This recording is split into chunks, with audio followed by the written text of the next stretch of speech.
In the burning silence of the North African desert, far from Berlin and even farther from home, Field Marshal Erwin Rommel sat inside a dim command tent lit by a single lantern.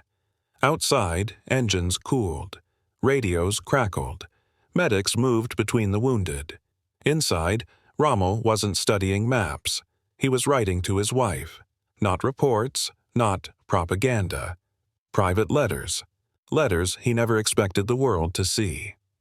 A different side of the Desert Fox history remembers Rommel as the brilliant and aggressive commander of the Africa Corps. Fast-moving attacks, bold flanking maneuvers, surprise offensives that shocked Allied commanders. But in these letters to his wife Lucy, there was no boasting, no glory.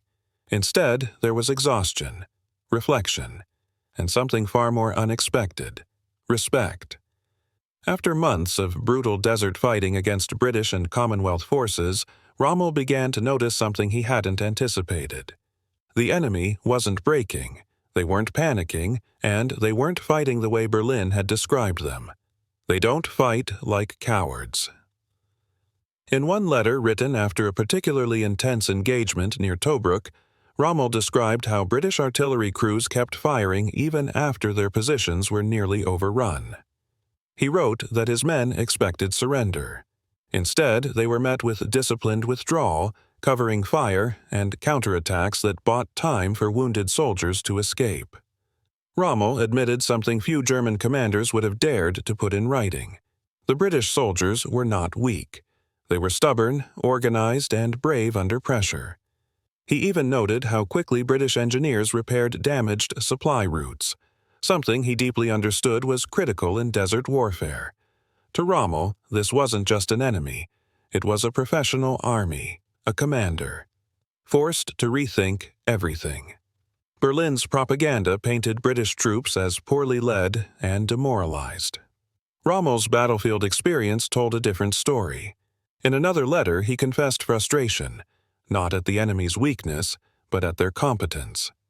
He wrote that every time he thought he had broken their line, they reappeared in a new defensive position, already reorganized. To his wife, he admitted something he could never say publicly. This would not be a quick victory. The British soldiers were adapting, learning, and becoming more dangerous with every battle. Not hatred, but professional respect. What surprised historians later wasn't that Rommel respected his enemy. It was how openly he expressed it in private. He described British tank crews who kept advancing despite heavy losses, infantry units that held ground longer than expected, officers who coordinated retreats with precision instead of chaos. To Rommel, this changed the nature of the war in Africa. This wasn't just conquest. It was a duel between skilled opponents. And deep down, he knew, if Germany underestimated them, Germany would lose. But the next letters became even more shocking. Because Rommel didn't just write about British bravery. He began writing about how the war itself was changing him, and why some of the orders coming from above no longer made sense to him. And that was something far more dangerous than admitting respect for the enemy. Night in the desert felt different now. The early months had been filled with momentum, rapid advances, daring maneuvers, the thrill of outsmarting an opponent in open terrain. But as the campaign dragged on, Erwin Rommel began to feel something he never expected. Distance, not from the battlefield, from Berlin. Orders from far away. Inside his command vehicle, Rommel read the latest directives sent from headquarters in Europe. The language was confident, assured, certain of victory. But it didn't match the reality outside his window. Fuel was scarce. Vehicles broke down faster than they could be repaired. Supply ships were being intercepted before they even reached North Africa. His men were improvising repairs with scrap metal and salvaged parts.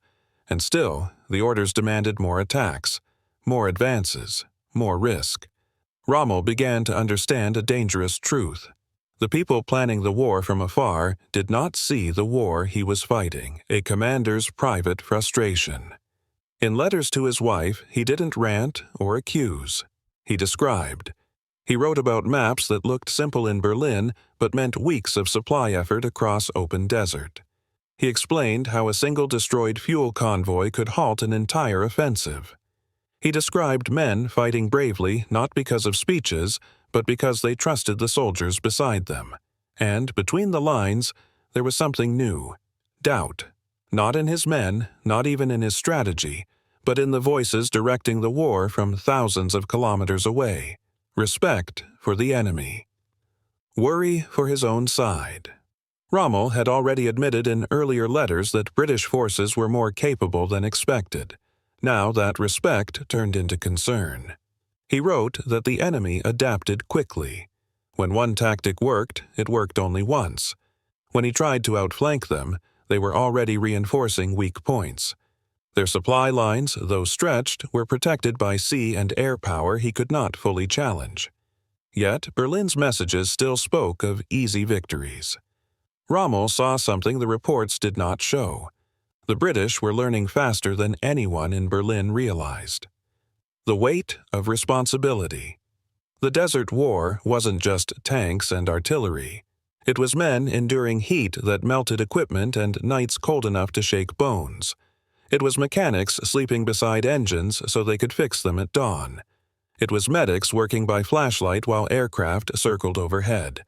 Rommel knew every order he gave sent those men forward, and when orders came from Europe that ignored the conditions on the ground, he felt the weight twice as heavy.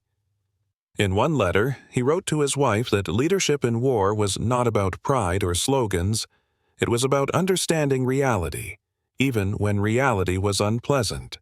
That was not something he felt was happening far away. A growing silence between front and capital. As months passed, Rommel's letters became less about victory and more about endurance, less about movement and more about survival. He still obeyed orders. He still fought skillfully. He still believed in protecting his soldiers as best he could. But the tone had changed. He was no longer writing like a man certain of triumph. He was writing like a commander trying to win a war that others did not fully understand. And in the desert, misunderstanding could be fatal. By the time the last of those letters was written, the desert no longer felt like a place of maneuver and opportunity. It felt heavy, not just with heat and dust, but with time, loss, and the quiet understanding that no commander controls everything, no matter how skilled he is. Erwin Rommel had always believed speed and boldness could overcome any obstacle. In North Africa, that belief had carried him through some of the most daring operations of the war. But now, in a rare quiet moment, he wrote something different to his wife. He didn't write about victories. He didn't write about tactics. He wrote about the men. He described soldiers on both sides who fought not out of hatred, but because history had placed them in opposite uniforms. He admitted that many of the British troops he had faced were disciplined, resilient, and courageous under pressure. And he wrote that war, once stripped of speeches and flags, was mostly endurance, of fear, of distance from home, of responsibility for lives that depended on every decision. The tone of this final letter was not defeat. It was reflection.